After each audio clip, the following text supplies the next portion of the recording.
Bonsoir, bonsoir tout le monde. Bonsoir. Vous allez bien?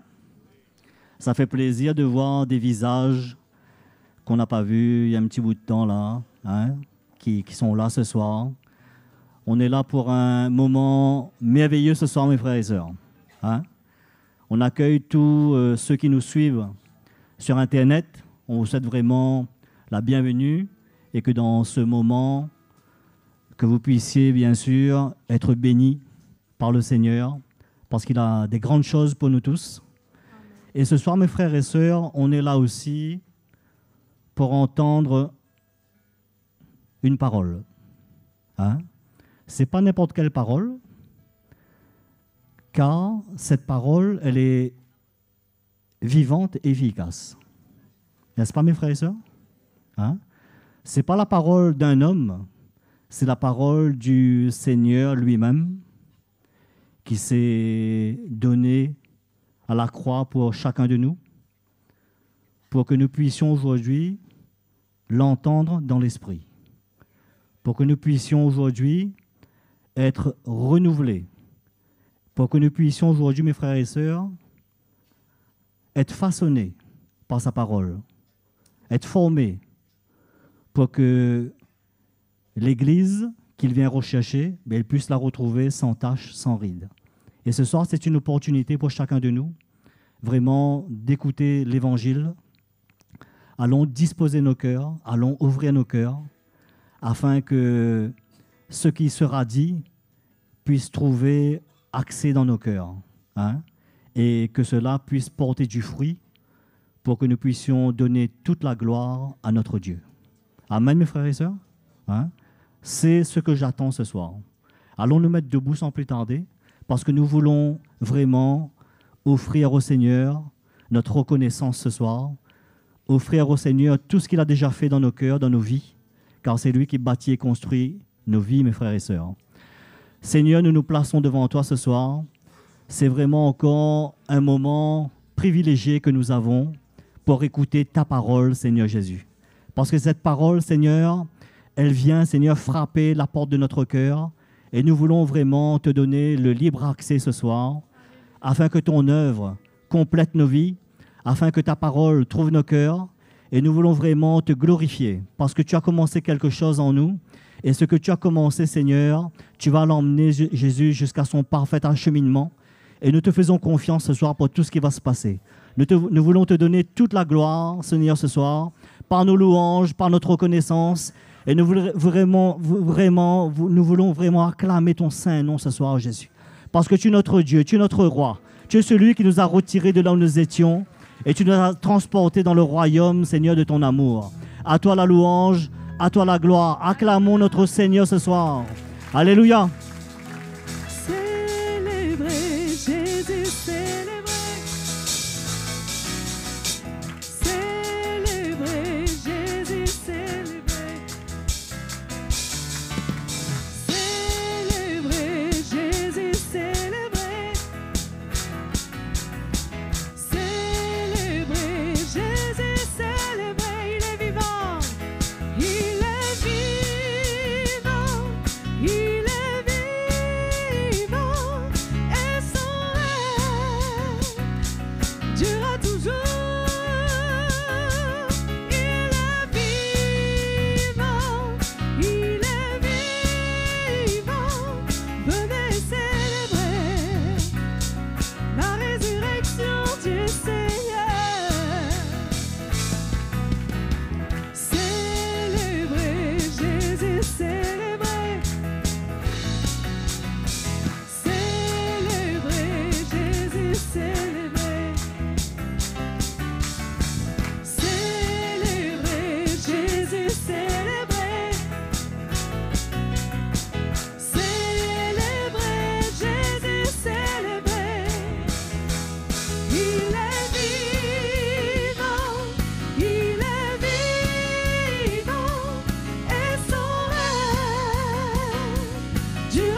il est vivant, venez célébrer la résurrection du Seigneur. Il est vivant, il est vivant, il est vivant, et son règne durera toujours.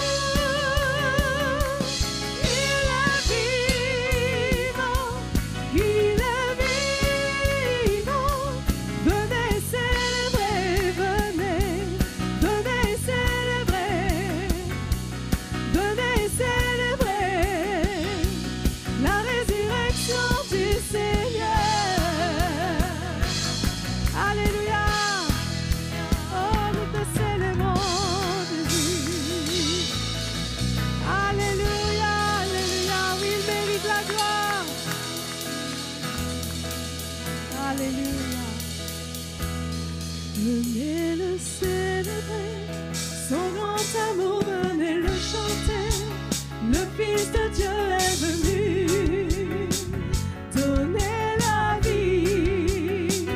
Nous te fêtons, roi, car tu nous fais partager ta joie. Et nous chantons en ton honneur un chant d'amour, Seigneur. Venez le célébrer, célébrer, célébrer, chanter, célébrer, chanter notre roi. Venez le célébrer, célébrer, célébrer, chanter, célébrer, chanter notre roi. Venez le célébrer, son grand amour, venez le chanter. Le Fils de Dieu est venu donner la vie. Nous te fêtons, roi, car tu nous fais partager ta joie. Et nous chantons en ton honneur un chant d'amour, Seigneur. Venez le célébrer, célébrer, célébrer, chanter, célébrer, chanter notre roi. Venez le célébrer, célébrer, célébrer, chanter, célébrer, chanter notre roi. Célébrer, chanter notre roi. Célébrer, chanter notre roi. Alléluia. Nous te célébrons, Jésus. Alléluia. Merveilleux, merveilleux, Jésus dit merveilleux. Oui, il est grand, oui, il est bon pour moi. Merveilleux, merveilleux, merveilleux, Jésus dit merveilleux. Oui, il est grand, oui, il est bon pour moi. Merveilleux, merveilleux, merveilleux, Jésus dit merveilleux. Oui, il est grand, oui, il est bon pour moi. Merveilleux, merveilleux, Jésus dit merveilleux. Oui, il est grand, oui, il est bon pour moi. L'amour Jésus en moi, c'est la joie dans les cœurs. Fais-moi chanter. Oui, fais-moi crier. L'amour Jésus en moi, c'est la joie dans les cœurs. Fais-moi chanter. Oui, fais-moi crier. Merveilleux, merveilleux, Jésus dit merveilleux. Oui, il est grand, oui, il est bon pour moi. Merveilleux, merveilleux, Jésus dit merveilleux. Oui, il est grand,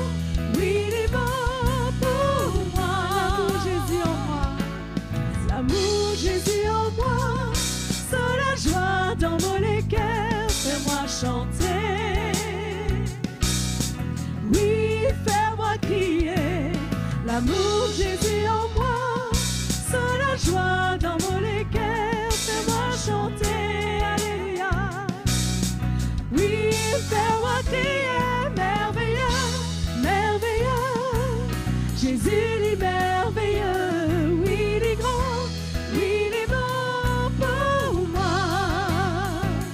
Merveilleux, merveilleux, Jésus il est merveilleux, oui il est grand, oui il est bon pour moi. Merveilleux, merveilleux, merveilleux, Jésus il est merveilleux, oui il est grand, oui il est bon pour moi. Merveilleux, merveilleux, Jésus il est merveilleux, oui il est grand, oui il est bon pour moi. Oui il est grand, oui il est grand, oui il est bon pour moi. Oui il est grand, oui il est bon pour moi.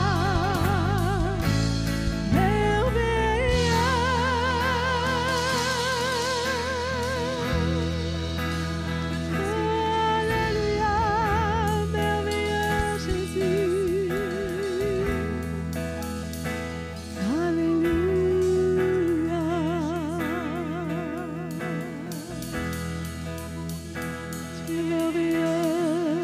Tu es merveilleux Seigneur. Nous t'adorons Jésus.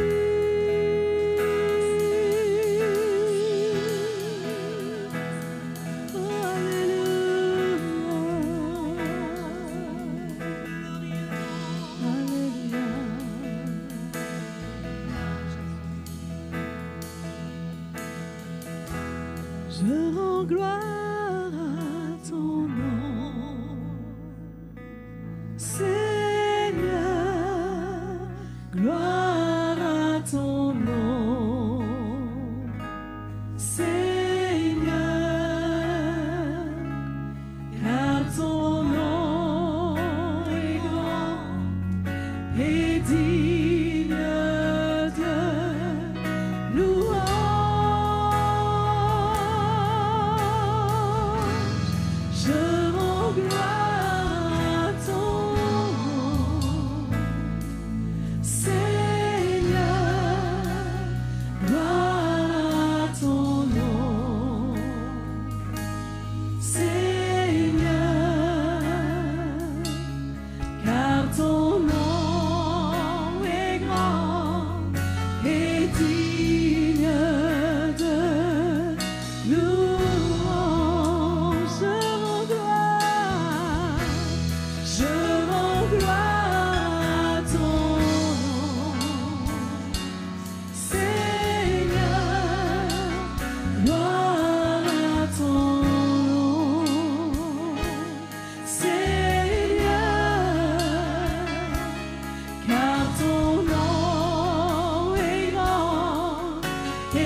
Tu établis ton trône dans les cieux. Alléluia.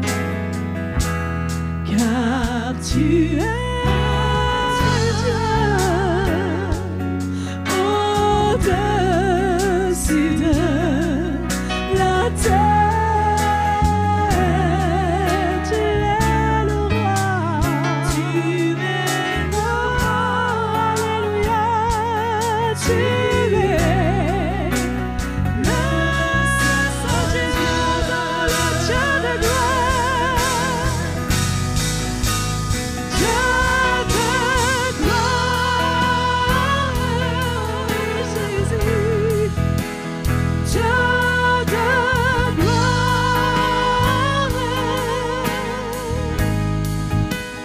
Dieu de gloire. Tu es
Alléluia, nous t'adorons. Oh Dieu, nous t'adorons. Sois loué, sois glorifié. Merci Seigneur. Merci Seigneur. Alléluia, nous te bénissons. Merci Seigneur. Que ta grâce se manifeste encore ce soir. Ta grâce est indispensable pour notre avancement dans la foi, pour notre croissance spirituelle. Que ta grâce se manifeste, Seigneur, par la lumière que tu nous apportes par l'Évangile. Tu nous secours et nous te remercions. Tu es fidèle. Nous te louons pour ta fidélité. Merci Seigneur. Merci de nous accorder la grâce de passer un moment vrai dans ta présence. Oh, alléluia. Gloire à Jésus. Amen. Bonsoir à vous tous. Ce soir, on va aller regarder un peu l'histoire de Joseph. OK? Mais on ne va pas aller dans la Genèse. On va aller dans Matthieu, chapitre 1er. Parce que ce n'est pas le même Joseph.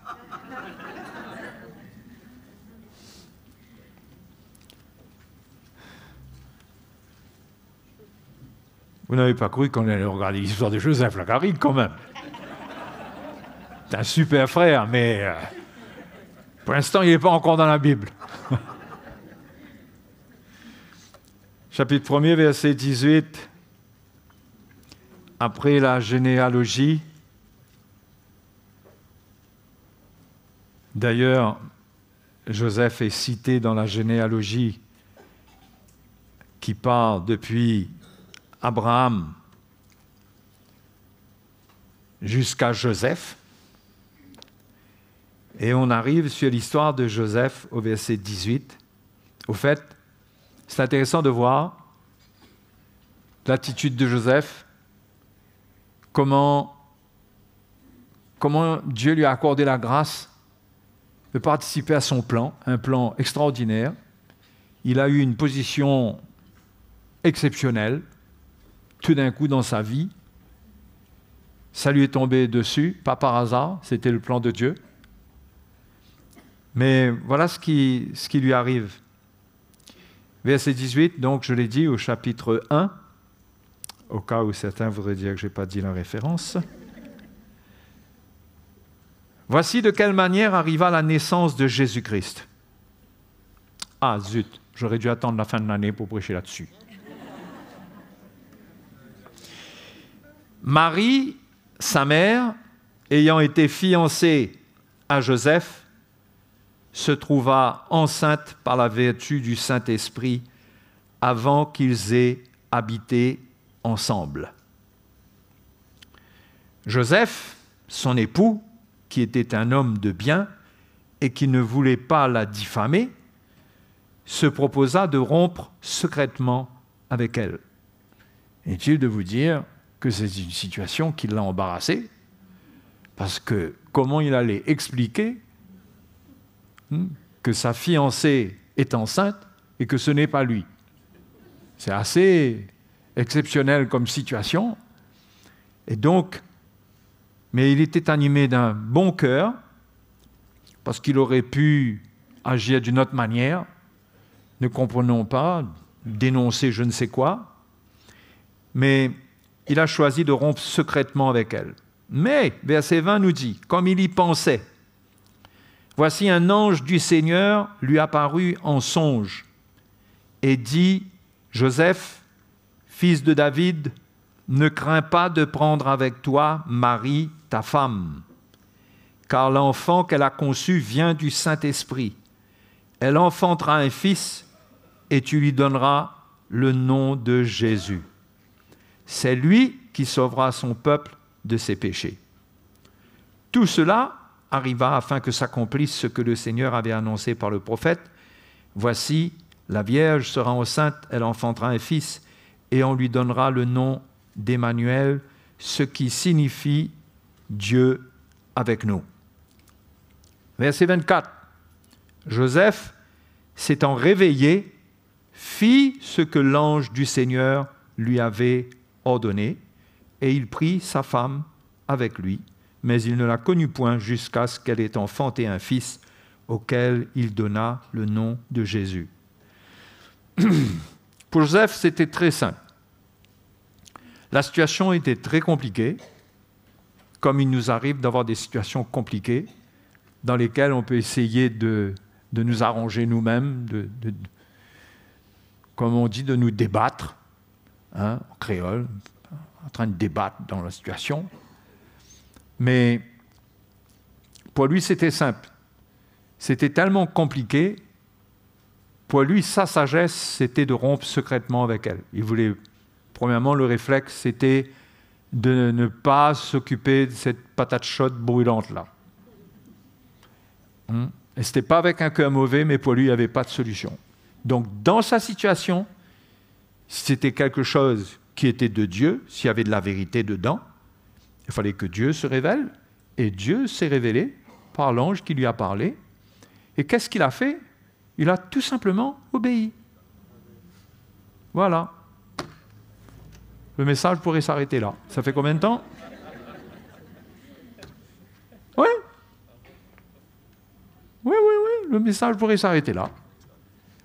Situation compliquée. Quelle est la réaction de Joseph? Dieu parle, il obéit. Voilà l'équation qui doit être dans notre vie. Dieu parle, situation compliquée, d'accord?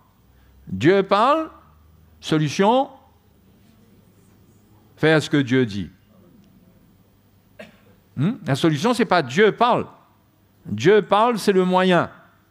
Dieu intervient parce que Dieu sait très bien que là, le pauvre Joseph, il ne va pas pouvoir s'en sortir sans une aide exceptionnelle. Et Dieu sait quels sont les moments où nous avons besoin d'intervention exceptionnelle de sa part.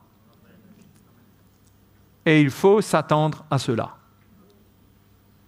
Mais quand Dieu parle, quand il nous répond dans nos situations compliquées, il faut obéir. Très simple. Il y a pas, on sent pas, vous sentez de l'hésitation là chez Joseph?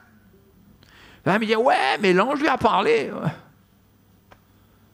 La Bible dit qu'autrefois, Dieu a parlé à nos pères, l'auteur des Épîtres aux Hébreux parle de cela, parlant des Juifs, par les prophètes. Mais maintenant, il nous parle par le Fils.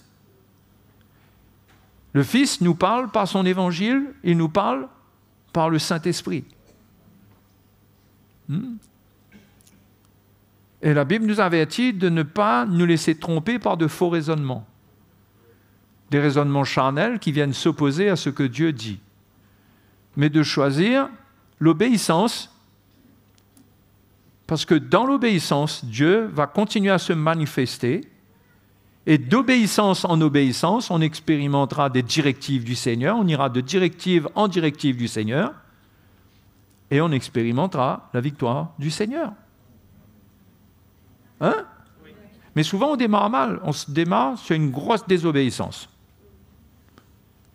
Et après, on veut des directives du Seigneur. OK? Je ne dis pas que la directive du Seigneur ne vient pas après qu'on ait désobéi. Le Seigneur est un Dieu de grâce. OK? Mais attention. Attention de ne pas comprendre qu'est-ce qui est plus avantageux pour nous. C'est plus avantageux pour nous d'obéir quand Dieu nous parle tout de suite. Pour Paul, c'était quelque chose d'important. Il dit aux Philippiens, faites toutes choses sans murmure ni hésitation. C'est ce que Joseph fait. Dieu parle, il est convaincu et il fait ce que Dieu ordonne. Qu'est-ce qu'il fait? Il prend sa femme avec lui. Maintenant, c'est sa femme. Il n'y a plus d'essayer de faire un petit contrat, de rompre en secret, essayer de faire un petit arrangement. La chose est claire. Il y a tellement de choses dans notre vie que la parole de Dieu établit clairement, sans même qu'on ait besoin d'autres directives du Seigneur. Nos situations de couple, mariés, ce que Dieu dit sur notre foyer, ces commandements, Jean dit, ne sont pas pénibles. Et le Seigneur a le pouvoir de sauver, de secourir ceux qui lui obéissent. Il peut les sauver parfaitement. Donc, les frères et les sœurs, il faut développer ce réflexe d'obéissance. Parce que désobéir, ça complique les choses pour notre vie. Et souvent, quand l'obéissance nous coûte, on s'arrange pour avoir un prix moins cher à payer, mais malheureusement, quand Dieu parle, quand il donne une directive, quand il dit les choses, il n'y a rien à changer dans la parole de Dieu. Ce que Dieu dit, il ne va pas le changer pour nous.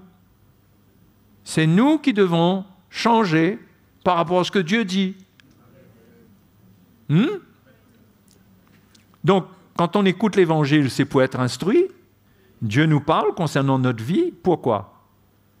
Pour qu'on bâtisse notre vie sur le bon fondement de ses paroles.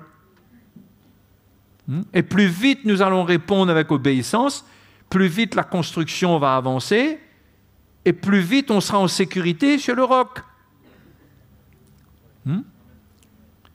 Il faut bien comprendre, les frères et les sœurs, que quand Jésus donne cette parabole des deux constructeurs, là, l'homme insensé et l'homme sage, sont des avertissements auxquels ne sont pas ralliés des statistiques, des pourcentages, mais le Seigneur est clair. Celui qui bâtit sa maison sur le sable, le vent va venir, la tempête va se déclarer, et sa construction va être emportée. Il n'y a pas un pourcentage de chance que ça se passe ou ça ne se passe pas. Il dit que ça va être comme ça. Et celui qui écoute ses paroles et qui les met en pratique, parce que ça, c'était celui qui écoutait et qui ne mettait pas en pratique, il dit que celui qui écoute sa parole et la met en pratique, eh bien, il sera sage, parce que quand le mauvais temps va venir, sa maison va tenir. Hein? C'est pas qu'il aura 50% de chance de tenir. Ça va tenir. Et mes frères et mes sœurs, les paroles du Seigneur sont vraies. Et nous ne devons pas nous aventurer dans une attitude où nous croyons que Dieu est approximatif, comme si que le Seigneur, il veut un petit peu nous faire peur, peut-être. Non, c'est sérieux. Le Seigneur, il connaît la teneur de ses paroles. Il sait que celui qui bâtit avec sa parole, qui obéit, quel genre de construction va venir dans sa vie, parce que c'est sa parole. Et il sait ce que c'est que de ne pas construire alors qu'on entend sa parole. Et il avertit, il donne avec beaucoup d'autorité les deux cas. Il expose les deux cas. Et nous devons considérer les deux cas avec la crainte du Seigneur, sachant que la parole de Dieu est vraie, et cela nous permettra d'ajuster une obéissance qui est radicale de plus en plus, qui est claire, droite, par rapport à la parole de Dieu, afin de ne pas se laisser surprendre par l'autre côté de la parole prophétique qui nous avertit de catastrophes si nous n'obéissons pas. Amen. Bien sûr, dans le cas de Joseph, Dieu n'allait pas laisser une chance à Joseph pour qu'il rate. Il s'agissait de la venue de Jésus. Il s'agissait de Marie, qui allait mettre au monde le sauveur du monde. C'était le plan, c'était l'ultime plan de Dieu, c'était le plan de Dieu à son apogée. Et Dieu, après avoir pris le contrôle de toute l'histoire de l'humanité, de la nation d'Israël et tout, il n'allait pas permettre qu'un petit bonhomme comme Joseph fasse tout rater. Donc, la souveraineté de Dieu s'est manifestée en ce qui concerne Joseph. Et pour nous, elle s'est déjà manifestée parce que Dieu est souverain par sa parole. Il y a la souveraineté de Dieu exprimée dans la parole de Dieu que Dieu nous transmet, que Dieu reste souverain, que lorsqu'on obéit à sa parole, on s'aligne à sa parole. Ça ne peut pas être autrement que ce que sa parole déclare. On peut être éprouvé, on peut être testé, mais ce qu'il dit arrivera. Dieu est fidèle. Hein? Oui ou non? Donc, faisons comme Joseph.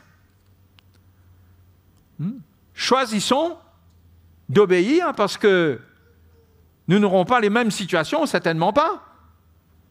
Nous n'aurons pas des situations d'une même ampleur, mais nous aurons peut-être des situations compliquées dans lesquelles on devra faire attention à nos émotions, à notre intelligence, à nos raisonnements. Tout ça va nous permettre de mettre en avant toute autre chose que la parole de Dieu. Mais devons nous mettre en garde. David dit, je me suis mis en garde contre mon iniquité. Parce qu'on peut tellement fabriquer de plans, on peut tellement avoir de réactions qui ne correspondent pas au plan de Dieu quand arrivent des situations compliquées. Mais Dieu parle. Quand la situation est au-dessus de nos forces, quand nous avons besoin de sagesse, Jacques dit de demander. Hein? De demander, il donne à tous simplement et sans reproche. Nous ne devons jamais croire que nous sommes dépourvus de toute solution, puisque celui qui est sur le trône, il a la solution pour tout. Mais la solution va nous coûter, très souvent. Parce que ce que Dieu va demander, quand Dieu dit cela à Joseph, cela lui coûte d'exposer sa vie et de prendre le risque de perdre sa réputation et de se retrouver dans une situation très compliquée socialement. Et Joseph aurait pu raisonner, mais il sait que Dieu a parlé. Et je crois qu'on a besoin d'entendre Dieu nous parler, que sa parole devienne claire, que le ministère de l'Esprit se manifeste clairement, et que Dieu parle clairement à notre cœur pour qu'on obéisse à ce que le Seigneur dise, parce que même si cela ne fait pas de sens pour nous, parce que ça manque de cohérence parfois, on trouve que ça manque de cohérence la solution que Dieu donne. Mais si Dieu parle, il vaut mieux obéir au Seigneur, même si ça va contre notre bon sens, plutôt qu'obéir à notre bon sens qui va contre le bon sens de Dieu. Et surtout, d'un point de vue de la souffrance, quand on voit que le Seigneur nous demande de prendre notre croix alors que nous souffrons, il répond à la souffrance par la souffrance encore, par le fait de prendre notre croix, on aura tendance à chercher une autre solution. Mais si Dieu nous parle par le message de la croix, persévérons avec ça. Hein? Et il sera avec nous. Alors, devons chercher à être des enfants de Dieu obéissants. Et pour obéir, il nous faut entendre clairement, c'est sûr. Il faut une conviction. Mais il faut chercher à atteindre cette conviction, s'édifier, pour entendre de lui, ne pas être étourdi, ne pas être loin, et qu'on est toujours un peu dans le brouillard, mais qu'on s'approche du Seigneur sincèrement, parce qu'il nous secourt parfaitement. Il a la parole pour nous rendre libres, il a la sagesse pour nous conduire, mais c'est à nous de rechercher cela et de demander cela.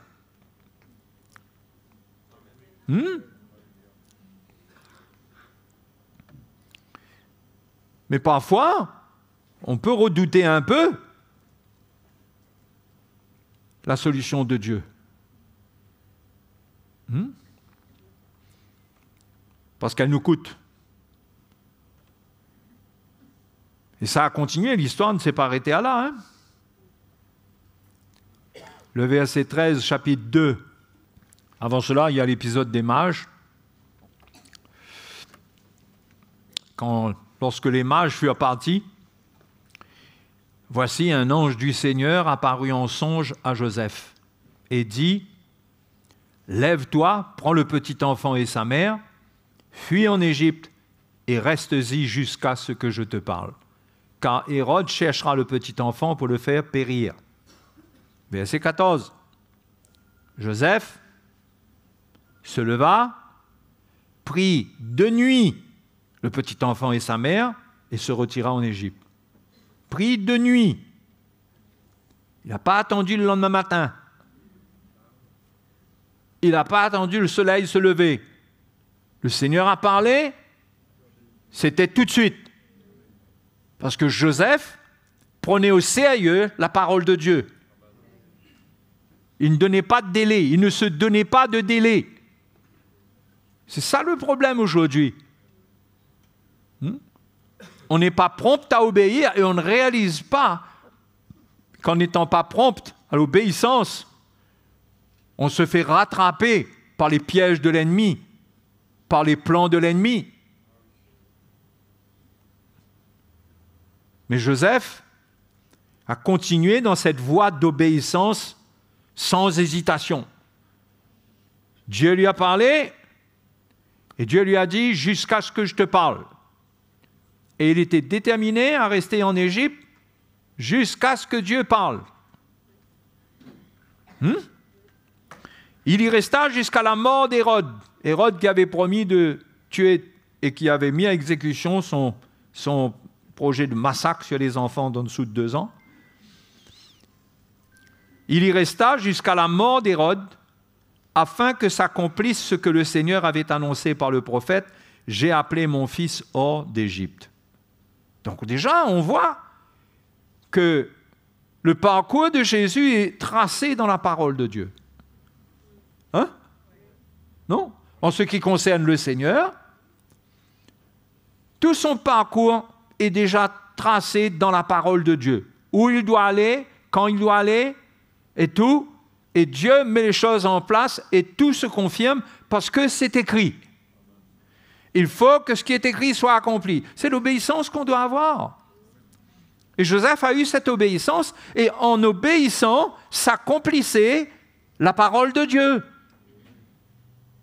Quand nous obéissons, la parole de Dieu va s'accomplir.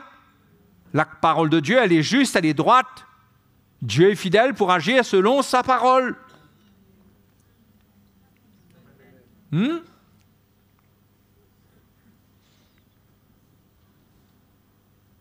Ensuite, il y a l'épisode où Hérode va faire un massacre là-bas à Bethléem. Et au verset 19, quand Hérode fut mort, voici un ange du Seigneur apparut en songe à Joseph en Égypte. Voyez, c'est par un ange que Dieu parle à Joseph. Peut-être qu'on se dit, mais moi, si c'est un ange qui me parle, je vais obéir. Mais nous ne sommes plus sous le ministère des anges, bien qu'ils exercent un ministère, la Bible dit, en faveur de ceux qui doivent hériter le salut. Mais nous sommes sous le ministère du Saint-Esprit et de la parole de Christ par laquelle Dieu nous parle, se révèle à nous. Et nous avons reçu le Saint-Esprit, plus grande autorité même que les anges. Donc, ça suppose qu'on ait une plus grande obéissance.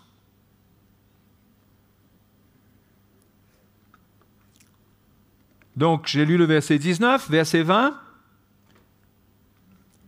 L'ange lui dit, « Lève-toi, prends le petit enfant et sa mère, et va dans le pays d'Israël, car ceux qui en voulaient à la vie du petit enfant sont morts. » Joseph se leva, prit le petit enfant et sa mère, et alla dans le pays d'Israël. Mais on dirait que c'est écrit pour qu'un enfant même comprenne ce qui est écrit. Les phrases sont simples, la réponse de Joseph est simple, parce que Joseph est un homme simple, et la parole de Dieu veut nous faire ressentir que Joseph est un homme simple, et il est simple dans son obéissance. Il est comme un enfant. Dieu lui dit, voilà ce qui va se passer, tu vas faire ça. Joseph, il fait quoi? Il fait exactement ce que Dieu lui dit. Extraordinaire. Mais c'est l'obéissance que Dieu demande de nous. Nous sommes trop adultes, trop résistants. Il y a trop d'orgueil. Il y a trop de nous-mêmes. Donc Joseph, il obéit. Vous savez l'histoire de Joseph? Ça va pas loin, son histoire. Hein? Parce que Joseph, on parle de lui au commencement, mais après on ne parle plus de lui. Joseph a disparu. On ne sait pas s'il est mort entre-temps, mais Joseph a joué son rôle. Et le rôle qu'il a joué dans l'obéissance en des choses simples, c'était ce que Dieu demandait de lui. Pas plus. Et quand il avait joué son rôle, c'était fini. On ne le retrouve plus dans les Écritures, on ne trouve plus Joseph avec Marie, la mère de Jésus, avec ses enfants et tout. Non, il a joué son rôle. Mais il a bien joué son rôle. Il est à Bethléem, Dieu lui dit, sors, va en Égypte. Il prend l'enfant, il prend Marie et il part en Égypte avec l'enfant. Dieu lui dit, maintenant c'est fini, reviens, il revient. Eh oui, les frères et les sœurs, c'est simple. Parfois Dieu parle à notre cœur clairement. Mais après, on étouffe cette conviction, on la perd, parce qu'on laisse nos raisonnements prendre le dessus. On laisse la sagesse humaine prendre le dessus. On n'a plus l'attitude d'enfant. Verset 22, Joseph obéit, donc il se lève, prend le petit enfant et sa mère, et alla dans le pays d'Israël. Mais, ayant appris qu'Archélaüs, qui était le fils d'Hérode, régnait sur la Judée à la place d'Hérode son père, il craignit de s'y rendre. Il y a une petite crainte. Ça, c'est un deuxième aspect de ce que Joseph transporte, et c'est normal, devant les défis, on a un peu de crainte. Mais Dieu parle pour apaiser la crainte, pour amener une paix. Donc il craint de s'y rendre parce que normal, si le papa voulait tuer tout le monde, le fils, qu'est-ce qu'il va vouloir faire de ce petit Jésus-là? Mais, divinement averti en songe, il se retira dans le territoire de la Galilée et vint demeurer dans une ville appelée Nazareth, afin que s'accomplisse ce qui avait été annoncé par les prophètes, il sera appelé Nazaréen. Encore une fois, l'histoire est toute écrite. Et c'est l'obéissance de Joseph qui contribue à protéger l'enfant Jésus, le bébé et sa maman. C'est son obéissance. C'est Dieu, mais Dieu lui demande d'obéir et il obéit. Ça ne marche pas sans l'obéissance de Joseph. Mais on peut avoir des raisonnements là-dessus. Oui, mais Joseph, il fallait qu'il obéisse. Oui, bien sûr, mais il a dû obéir. Et ça, c'est écrit là pour nous montrer comment le plan du Seigneur avance, comment Dieu parle, et c'est au travers de notre obéissance que les choses avancent. On ne peut pas juste dire, le Seigneur est souverain, quel que soit ce que moi je vais faire, le Seigneur va faire. Non. On doit inclure notre obéissance aussi dans la souveraineté de Dieu. C'est compris dedans. Tout est pris, tout est sous le contrôle de Dieu et c'est inclus notre obéissance. Et Dieu nous équipe et Dieu connaît notre cœur, il connaissait le cœur de Joseph et Dieu sait d'avance qu'on va faire, mais ça demande quand même une obéissance de notre part. Mais concernant notre vie, pour des situations qui ne sont pas aussi sérieuses que la naissance de Jésus, on peut avoir le choix de désobéissance. Et ce n'est pas un point où Dieu va nous avertir en songe pour chaque moment où nous risquons de désobéir. Vous comprenez ce que je suis en train de dire là? Parce qu'en même temps, maintenant, nous sommes des enfants de Dieu et le Seigneur veut œuvrer dans notre cœur. Il veut se servir aussi, si nous désobéissons, il veut nous châtier, il veut nous apprendre à obéir. Mais le but, c'est d'arriver à obéir. C'est de nous amener dans l'obéissance. C'est ça le but. Parce que c'est par l'obéissance qu'on va entrer dans une plus grande maturité et qu'on va pouvoir servir le Seigneur selon l'appel que Dieu nous adresse. Amen. Donc, encore une fois, Joseph obéit, il a une crainte. Parce que Dieu lui dit de retourner en Israël, mais il pensait encore retourner en Israël, mais aller où? Mais Dieu lui parle. Et il n'a plus de crainte. Et il va à Nazareth. C'est pourquoi Jésus a été appelé le Nazaréen. Voyez combien de choses là sont rattachées à son obéissance? Sous la souveraineté de Dieu, Dieu est souverain. Mais combien de choses sont attachées à son obéissance? Combien de choses la parole de Dieu dit, nous concernant, dans laquelle la souveraineté de Dieu est là, mais Dieu demande notre obéissance. Il demande notre obéissance. Sans cette obéissance-là, nous retardons les choses, nous nous faisons du mal, mais Dieu, il veut continuer à œuvrer par sa parole, à nous convaincre, à nous corriger, jusqu'à ce qu'on manifeste l'obéissance. Parce que la formation du disciple, c'est d'être rendu obéissant. Parce que lorsqu'il y a de l'obéissance, tout est possible. Le reste, c'est la souveraineté de Dieu qui prend en charge toutes choses.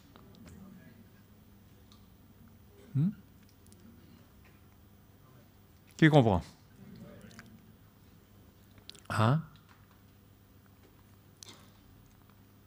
Et faisons attention à trop mettre notre confiance en nous-mêmes.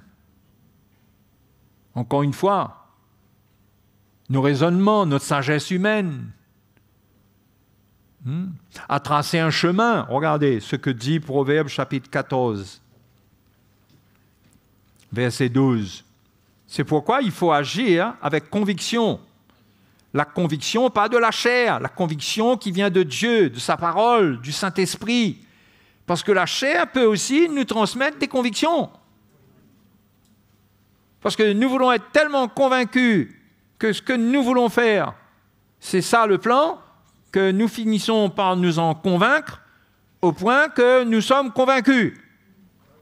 Mais ça, c'est nous qui avons fabriqué ça. Telle voie paraît droite à un homme, mais son issue, c'est la voie de la mort. Quand on est convaincu que quelque chose est de Dieu, parce qu'on se convainc que c'est de Dieu, ça paraît droit, mais la parole de Dieu dit son issue, c'est la voie de la mort. Il va y avoir la ruine et la destruction dedans. Et il y a des voies comme ça dans lesquelles on entre, qui paraissent droites, qui paraissent sages. C'était tellement plus simple pour Joseph de dire à Marie, allons arrêter notre histoire là même, parce qu'on dirait que ça va être très compliqué. Le verset 13 dit, au milieu même du rire, le cœur peut être affligé et la joie peut finir par la détresse. Parce qu'il y a des gens qui sont tellement convaincus que ce qu'ils font est bon, qu'ils finissent par en trouver une certaine joie. Parce qu'ils se sentent libres là de faire ce qu'ils veulent et ils sont arrivés à voir que c'est une voie droite. Finalement, ils sont comme soulagés. Ils sont comme soulagés. Mais la joie que ça procure, ce genre de choses peut finir par la détresse. Celui dont le cœur s'égare se rassasie de ses voies. Comprenez-vous là? Celui dont le cœur s'égare, il se rassasie de ses voies. Il se convainc, il trouve que c'est bon, il trouve que c'est merveilleux. Il se rassasie de ça. Vous comprenez, il se rassasie de ses voies là? Tout le monde comprend mon français là? Celui qui s'égare, il prend une voie qui paraît droite mais qui n'est pas droite. Il se rassasie de ses voies. Il se convainc encore plus que c'est bon. Il persiste. Et il y a des gens qui peuvent prendre un chemin qui n'est pas de Dieu. Au départ, quand vous les croisez, on dirait qu'ils sont extraordinairement bien.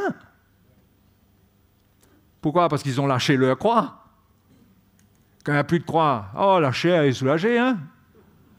Moi, je vous dis, si vous lâchez votre croix, votre chair va être soulagée, ça c'est sûr. Mais l'affection de la chair, c'est quoi? C'est la mort. Attendez pas devant, vous allez voir le résultat. La mort, ça veut dire la ruine. Hein?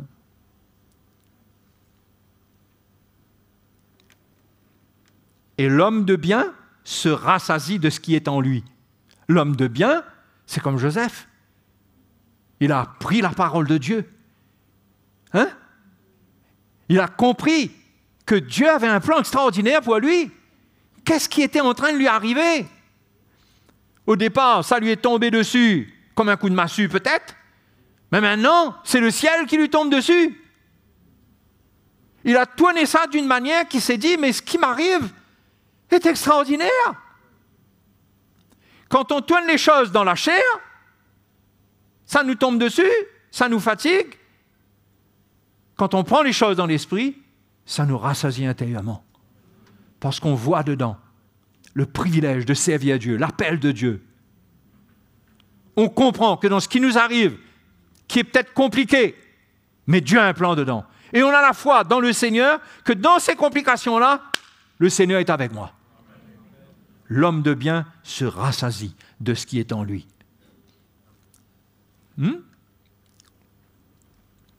L'homme simple croit tout ce qu'on dit, mais l'homme prudent est attentif à ses pas. On ne se lance pas dans n'importe quoi. On veut obéir au Seigneur. Hein? Vous savez, quand il n'y a pas une base qui est posée pour obéir, qui est claire, il y aura de la place pour tomber dans des pièges. Hein? On risque d'entendre des choses qui nous flattent, une compréhension dans la chair. Et on est ce que ça dit ici. L'homme simple, il croit tout ce qu'on dit, mais l'homme prudent, c'est celui qui est averti par la parole de Dieu. Il est attentif à ses pas. Oui, ces passages-là, ça nous montre comment marcher avec le Seigneur. Comment obéir au Seigneur, de ne pas mettre notre confiance en nous-mêmes, d'être prudent, d'être sage, d'avoir de la retenue. Le verset 16 dit, le sage a de la retenue et se détourne du mal, mais l'insensé est arrogant et plein de sécurité. Lui, il est sûr que c'est comme ça, lui. Tu te dis, c'est comme ça, moi je suis sûr, moi. Il est arrogant, on ne peut rien lui dire. Il s'élève contre le conseil des sages. Il est plein de sécurité. Il est dans une sécurité qui lui est propre. Mais le sage, il a de la retenue et se détourne du mal. Vous voyez, ces paroles, elles sont précieuses pour nous conduire, pour nous enseigner la sagesse.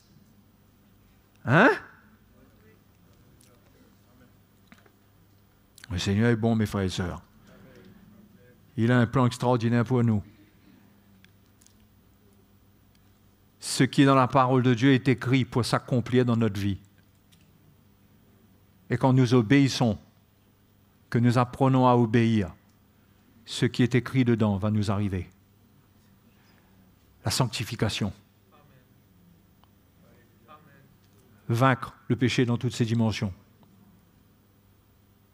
Ça ne veut pas dire être parfait à 100% dans la chair, mais devenir ferme. Hein? La Bible dit, le Seigneur lui-même vous sanctifiera. Lui-même. Où est-ce que ça va se faire, ça? Dans l'obéissance. On ne comprend pas toujours les voies du Seigneur.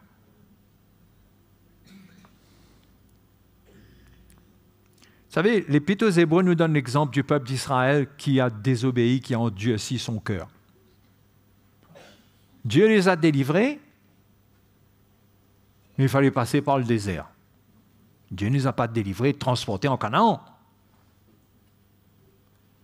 Et Dieu a fait des œuvres extraordinaires pour qu'ils comprennent que c'est lui-là qui les a pris en charge. Et l'Épître aux Hébreux dit comment ils se sont endurcis. Ils ont désobéi. Hein? Si on va dans Exode chapitre 13, verset 17, on va lire un petit épisode qui nous montre le cœur de Dieu envers son peuple. Verset 17. Lorsque Pharaon laissa aller le peuple, Dieu ne le conduisit point par le chemin du pays des Philistins, quoique le plus proche. Car Dieu dit, le peuple pourrait se repentir en voyant la guerre et retourner en Égypte. Mais Dieu fit faire au peuple un détour par le chemin du désert vers la mer Rouge. Alors vous croyez que tout le monde avait une carte là, Michelin, là? Pour confirmer que Moïse n'est pas en train de nous entraîner dans n'importe quoi? Non, c'était la nuée qui les dirigeait. Dieu les conduisait. Ils ne comprenaient rien. C'était le désert. Ils ne pouvaient pas tracer un chemin dans le désert. Aujourd'hui, par le GPS, on peut tracer un chemin. On va de là à là, par où on doit passer. Voilà, il peut y avoir un chemin qui est tracé. À l'époque, il n'y avait rien. C'était l'obéissance qui allait les sauver. Mais il fallait qu'ils passent par le désert, mais Dieu connaissait le désert. Et il savait par où les faire passer. C'est pareil pour nous, les frères et sœurs. Dieu sait par où nous faire passer. Quel est le chemin qui nous mènera à la maturité? Quel est le chemin qui nous forme? Quel est le chemin qui va nous faire grandir? Quel est le chemin au bout duquel on va trouver la victoire, la libération, et que l'Égypte ne pourra plus nous récupérer? Dieu connaît ce chemin. Et Dieu conduit son peuple, et Dieu nous conduit. Et ce n'est pas de notre goût. Parce que si c'était de notre goût, c'était un chemin de la chair. Parce que c'est le chemin de la chair qui est de notre goût. Mais le chemin de la chair mène à la mort. Parce que la chair cherche l'avantage de la chair, et la chair conduit dans des problèmes. Donc, Dieu a un autre plan. Et pour nous, Dieu a un autre plan. Et pour eux, Dieu avait un autre plan. Pour éviter qu'ils se découragent, lorsqu'ils allaient croiser ceux qui allaient faire la guerre, ils allaient voir que là, il fallait lancer des batailles. Ils n'étaient pas encore prêts. Dieu est sage. Dieu évite cela. Et Dieu leur a fait faire un détour. Bon, le chemin devient plus long. Il y avait un chemin court. Mais le chemin, tout d'un coup, devient plus long. Ah, le chemin devient plus long. Est-ce que quelqu'un était au courant que ce chemin-là allait être plus long? Je ne sais pas. Mais Dieu allait les faire passer par le chemin le plus long, qui était le plus long, ou du moins, il n'allait pas les faire passer par le chemin court. C'était sa sagesse. Le Seigneur sait ce qui nous convient. C'est pourquoi il faut une obéissance. C'est pourquoi la Bible nous dit de ne pas murmurer. Dans notre chemin, de ne pas murmurer, de comprendre qu'est-ce que Dieu fait, où Dieu veut nous amener. On ne comprend pas tout, et ce qu'on ne comprend pas est pris en charge par notre obéissance. Est-ce que vous avez compris cette phrase-là? Ce qu'on ne comprend pas est pris en charge par notre obéissance, parce qu'on ne pourra pas tout comprendre. Mais notre obéissance nous garantit de faire ce que Dieu a de plus sage pour nous.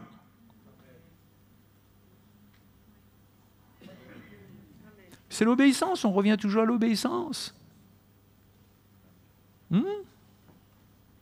Dieu ne le conduisit point par le chemin du pays des Philistins, quoique le plus proche. Dieu lui a fait faire un détour par le chemin du désert vers la mer Rouge. C'est la sagesse de Dieu.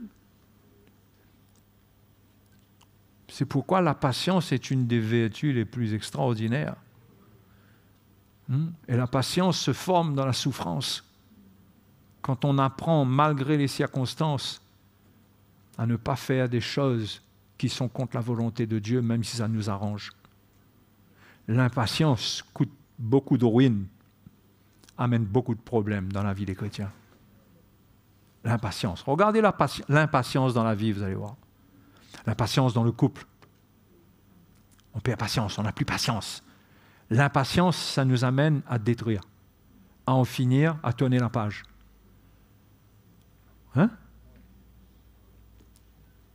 Mais la patience, ça nous fait garder le plan de Dieu, même si dans la chair, c'est dur. Mais laissons Dieu accomplir son œuvre.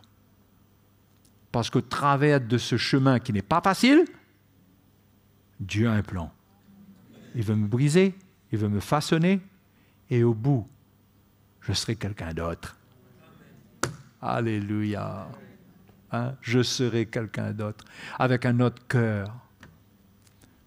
Trop de précipitation, trop d'impatience. Ça gâche le plan du Seigneur. Ça vient troubler.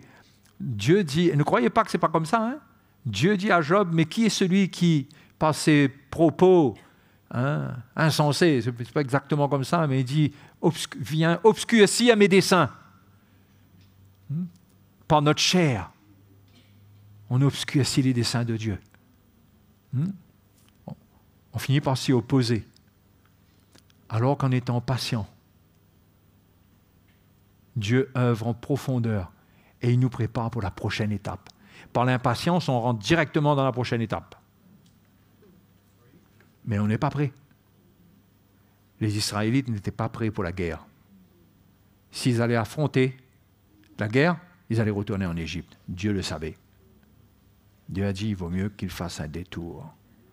Il vaut mieux qu'ils souffrent de marcher un peu plus dans la chaleur du désert plutôt qu'ils se découragent et retournent en Égypte. Parce que Dieu avait promis à Abraham qu'il allait les délivrer et les faire entrer dans le pays de Canaan.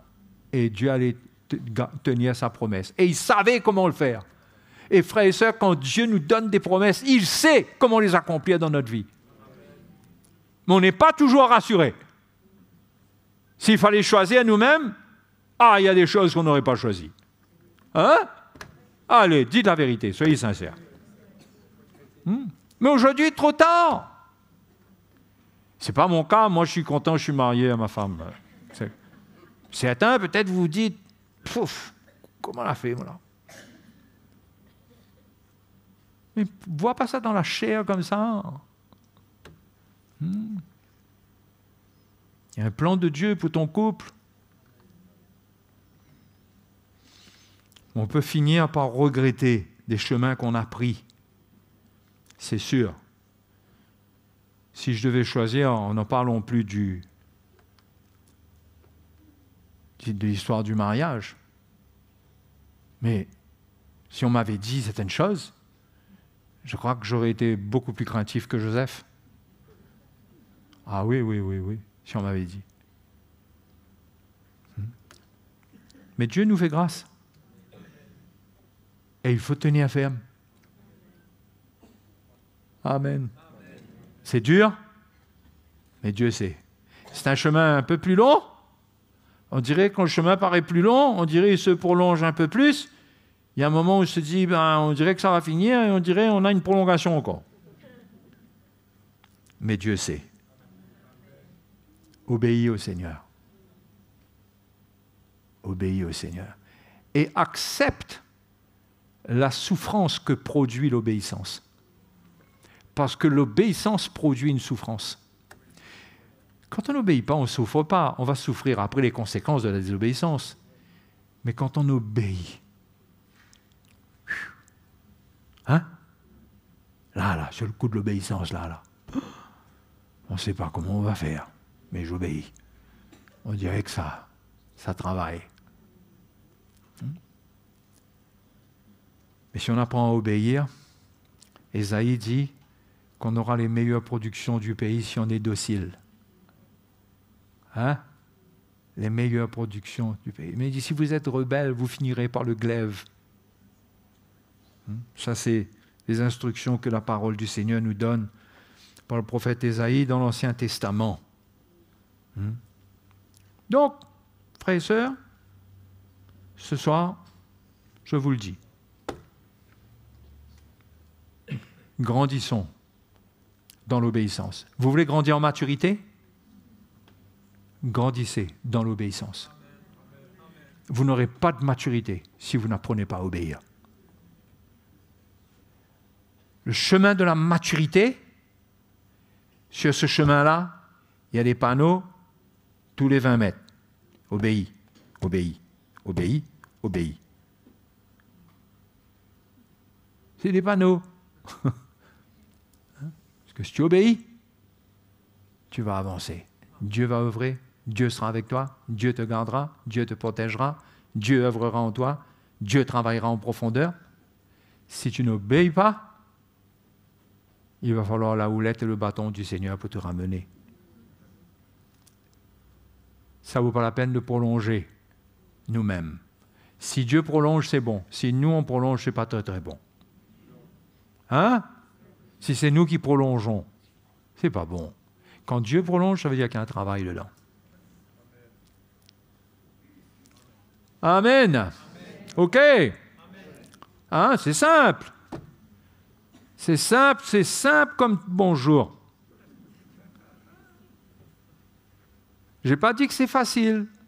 J'ai dit c'est simple. Mais quand on rate dans l'obéissance, on se repent. Ce n'est pas fini. Mais se repentir, c'est aussi obéir à l'Évangile. Tu as raté? Ben obéis.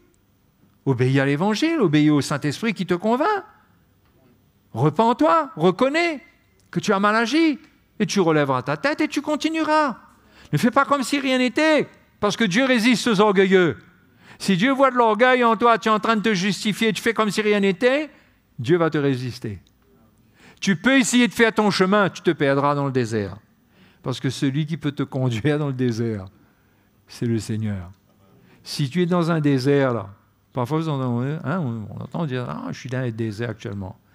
Mais est-ce que tu as lâché la main du Seigneur dans le désert, là? Tiens sa main. OK? Allez, allons bénir le Seigneur ce soir. J'espère que ces encouragements vous aideront pour l'étape dans laquelle vous êtes. Hein? Alléluia. Hein? À vous aussi, les frères et sœurs, sur le web, que le Seigneur vous encourage. Hein? Que sa main soit sur vous. Peut-être souvent un peu seul, mais soyez encouragés. Soyez encouragés. Jésus est bon?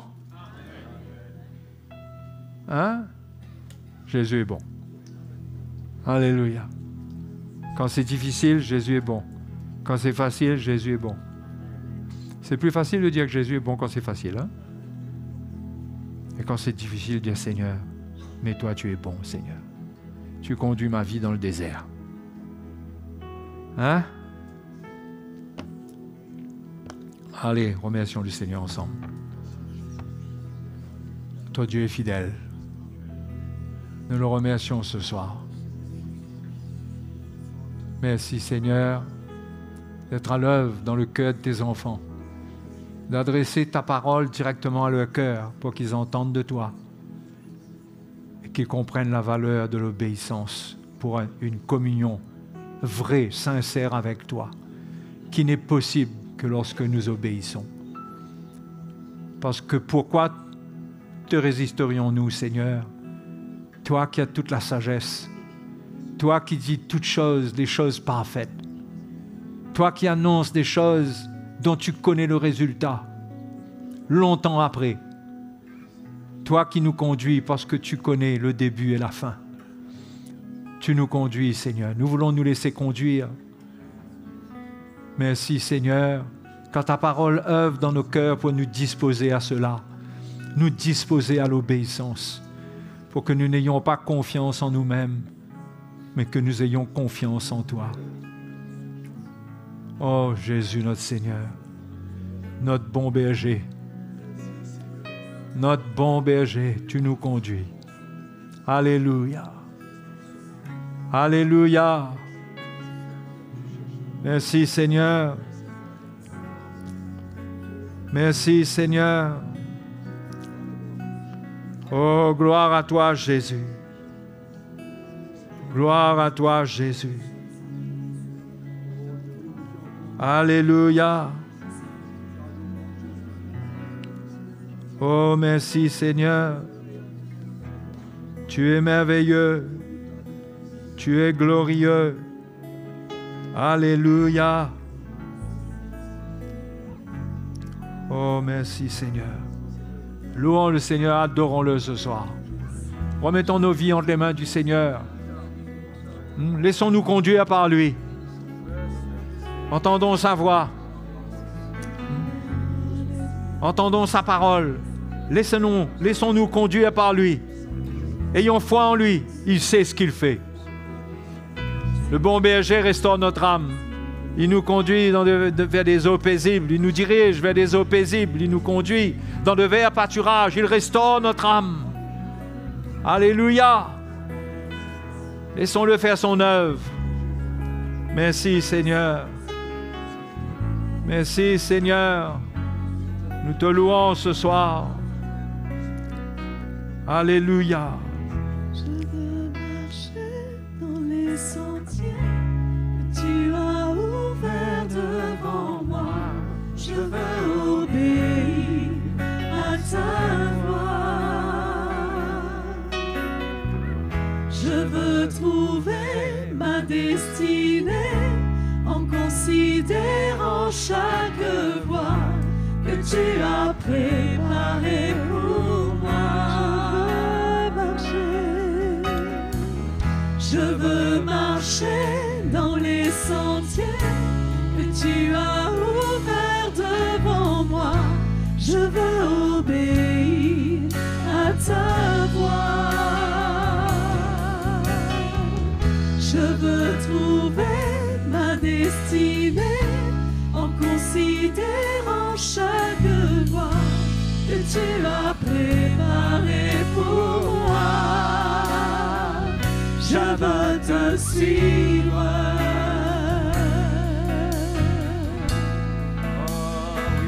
Je veux te suivre.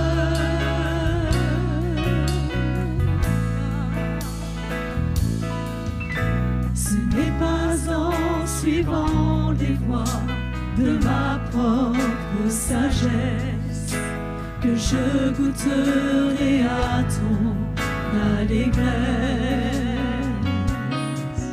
Ce n'est pas en m'offrant au monde et à tous ces délices que j'aurai part à tout ton sacrifice. Mon cœur veut tout saisir de la lumière de ton plan afin de te servir en tout lieu et en tout temps. Je veux marcher dans les sentiers que tu as ouverts devant moi. Je veux obéir à ta voix. Je veux trouver ma destinée en considérant chaque voie que tu as préparée pour moi. Je veux te suivre.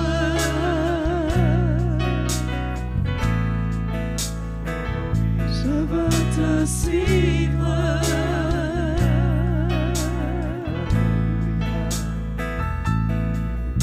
Ce n'est pas en cherchant toujours mes propres intérêts, que je pourrais entendre ton appel. Ce n'est pas en prenant le chemin de ma volonté que je revêtirai la vie nouvelle. Mon cœur veut resplendir de ta lumière, ô Jésus, afin de ressentir la grandeur de ton salut.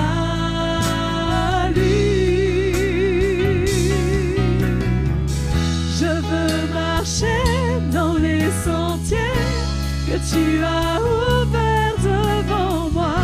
Je veux obéir à ta voix.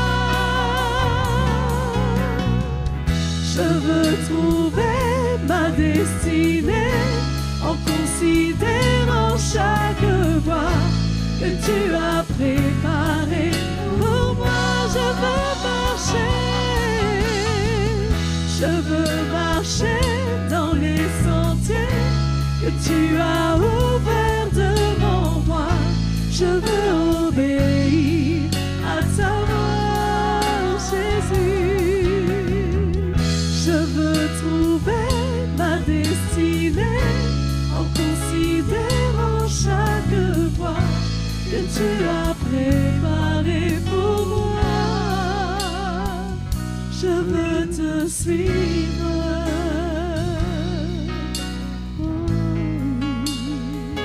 Je veux te suivre.